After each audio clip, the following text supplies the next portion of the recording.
interruption du programme. Ça demeure un grand mystère comment nous nous percutâmes. Elle arrivait tout droit de Basse-Terre et moi de Hollande. J'arrivais d'Amsterdam avec les tresses en détresse, le cœur en tôle, errant encore. Juste un autre gars de l'Est qui avait perdu sa garce du Nord. Elle, lasse d'être la maîtresse d'un vent qui s'en battait les voiles au large. Elle cherchait un peu de métropolitesse, noyée dans un océan de barges. Elle voulait se plonger dans un métro plein, se retrouver dans une pénombre tendre et triste. Se taire, s'enfouir et plus s'en faire. Plus bas que Basse-Terre, ça existe.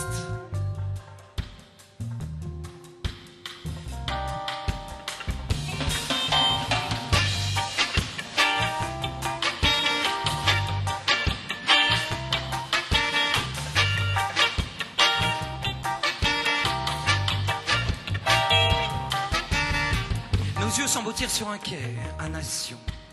Pour s'excuser, on a croisé le verre, ça nous a donné de l'inspiration.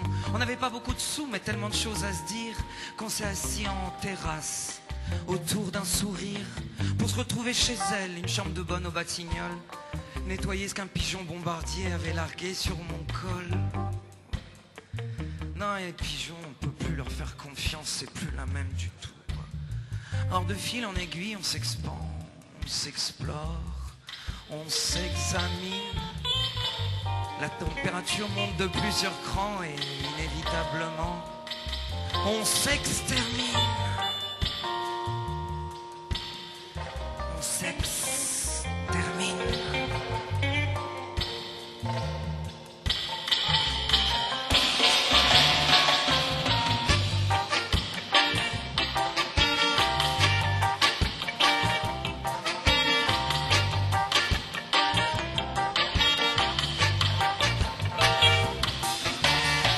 L'un dans l'autre, on peut dire qu'on a eu de la chance. Pendant un temps, j'ai perdu le nord et elle, le bruit au fond de son silence. Mais c'est drôle qu'on ne soit pas rendu compte avec qui on avait volé la nuit. Moi, j'étais dans les bras de ma blonde et elle sous ses caresses à lui. Mais je crois que je les ai entendus partir au petit matin sur la pointe des pieds.